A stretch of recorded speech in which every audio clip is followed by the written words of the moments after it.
Welcome to the Global Interview. Thank you for listening. This is where you can keep up to date with all the latest news and information direct from leading creatives, leaders, and thinkers. We can help to keep you right up to date with all the latest information from interesting people who make a real difference in this globally connected world. You can find out more about the show at theglobalinterview.com. Enjoy the episode. S11, non-exec director, board advisor, startup consultant, public speaker, and mentor. Supporting businesses to scale up, source funding, get technology to market and future-proof through industry-leading innovation. Hans has always had entrepreneurial tendencies and could see opportunities, even as a child and teenager, so he started different enterprises. He graduated as an electronic engineer in 1983 and joined a young Irish computer company Mentec Limited. There he developed a single-board computer that replaced much bulkier systems. This was commercially successful and led to the growth of a much larger team and range of products. In 1989 Hans left Mentec to join with John and Heather Mabry in forming Urologic, where he was CTO. This was against the advice of many people. Turned down an executive position, high salary, and company car, and instead they shared a Fiat 127 and paid themselves greatly reduced salaries. Urologic grew fast and globally, and they exited in 2003. As part of the exit from Urologic, they spun out a development facility based in Bristol that was developing technology others thought would never work. Hans believed in it and moved to Bristol to turn it into a company called Ellipsan and became CEO. He exited Ellipsan in 2004. The sale of both Urologic and Ellipsan came with a 2-year non-compete clause to him. Hans and his wife bought a derelict farm and spent the next couple of years renovating and building a stud farm, Hawtin Stud, which has now become one of top breeding and training studs for dressage horses in the UK. Though he admits, it is his wife's skills in this enterprise that has given such success to the stud, with world medal-winning horses being ridden/owned now by some of the world's top riders. In 2006, when his non-compete ended, Hans started what is now Store Magic with members of the team he worked with at Ellipsan. Initially he was chairman and did not intend to be full-time, however a couple of years later at the request of the board he took over as full-time CEO. As an entrepreneur, Hans has had to be flexible. In those companies, he has had to navigate some difficult times and downturns and have had to fill many roles. I have had responsibility for customer service, operations, finance and sales. An entrepreneur needs to be flexible, and an evangelist who believes in the technology and solution, and is therefore often the best salesperson in the company. Hans says. Hans is a great believer in teamwork and getting the best from people. Everyone has strengths and weaknesses, and great teams complement each other. He enjoys finding and nurturing talent and helping people achieve their capabilities. I am a good listener and a straight talker. If something needs to be asked or said, then it should be, but with respect and tolerance. I would consider one of my core strengths to be a fast analytical capability, identifying problems either technical or in business and finding the best routes to solving those problems. I am a private person and have never sought the limelight. As a consequence, I do not maintain social media accounts except for business purposes. I love public speaking. If it is a subject I believe in, the larger the audience, the better. I enjoy meeting people and have traveled globally for many years for business. I am proud to say I now consider a lot of people I met through those travels as not just contacts, but friends. Hans loves all outdoor pursuits such as hill walking, diving, and skiing, and he is a keen gardener where he attempts to grow vegetable requirements organically. He hates waste and has the ambition to turn their farm into a carbon-neutral environment. Though not quite there yet. He says. Tell us about your current role and what you like about your career/role or areas of focus. I exited my last venture in April 2020 and now use my knowledge, experience and contacts as NED, board advisor or mentor, helping other startups and scale up solve typical problems such as fitting technology in markets, sourcing the right funding and opening global markets. What inspires you, motivates you, helps you to make each day count? My personal slogan is "You only die once." I take this to mean that you need to make the best of your life in all areas, work and play, take risks and believe in yourself. Too many people take the easy or short-term option. I have never been afraid of risks and am tenacious. I do not give up easily and typically will find new routes to making things successful. Outside of your professional work area, what hobbies or interests do you have, or what other areas of your life are of real importance to you? I run a stud farm with my wife, which is probably one of the top breeding/training studs for dressage horses in the country, with many highly successful prodigies. Though I fully admit that the real skill in this success is my wife. When I have the time, I find the fieldwork a relaxing and peaceful contrast to the day job. I enjoy outdoor pursuits such as hill walking, diving, and skiing. I have a keen interest in sustainability and the environment. I have implemented initiatives on the farm to reduce energy and waste, and as a consequence, have become a keen gardener, producing most of our vegetable requirements. When it comes to your life-chosen career, is there a phrase, quote, or saying that you really like? Know your weaknesses and be adaptable. Everyone has strengths and weaknesses. People often do not like to admit that. However, if you can recognize your weakness, you can build teams around you that are better at those things, and as a consequence better drive the business to success. Businesses also need to be adaptable. What you started the company to do is very often not what it ends up being successful at.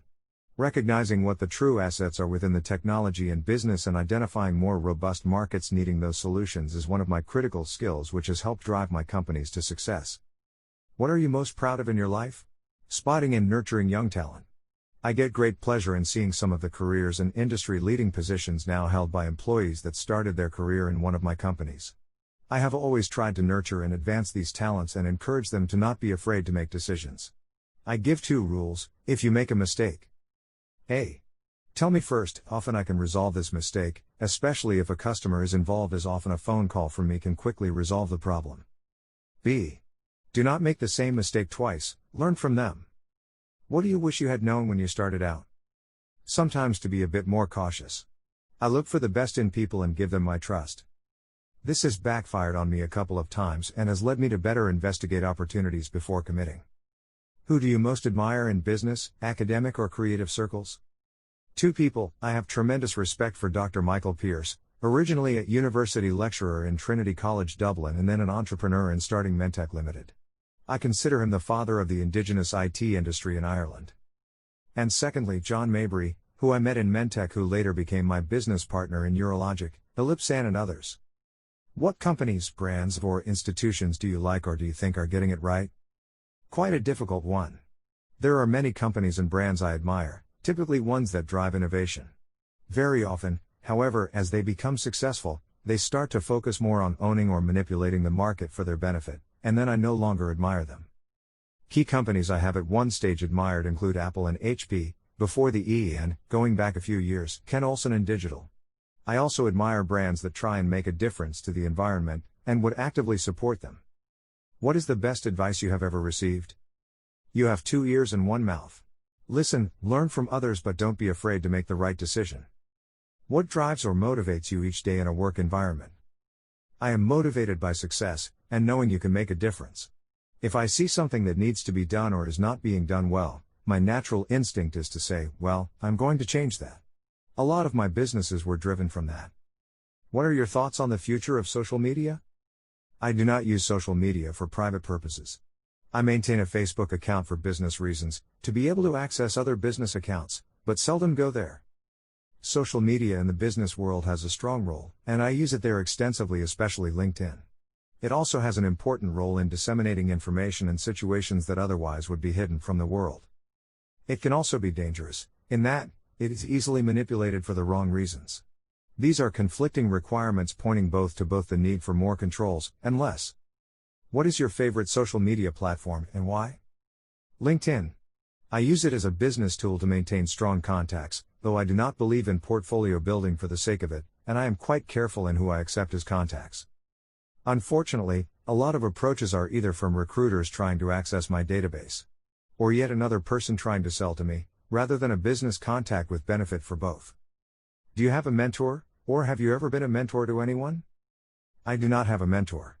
I do have a business coach whose knowledge, experience, and advice are important to me, and I have often relied on the knowledge and experience of others and sought their advice. I have been a mentor on a few occasions, helping both individuals and companies. How do you network? What is your preferred way to network? In these COVID-19 days, of course, a lot is now online, through tools such as LinkedIn, Zoom, Skype, and others. I enjoy meeting people and have traveled extensively for many years. I have been a great believer that face-to-face meetings remain essential. I enjoy opportunities to present or speak publicly. What advice would you have for someone looking to get into the same area of work?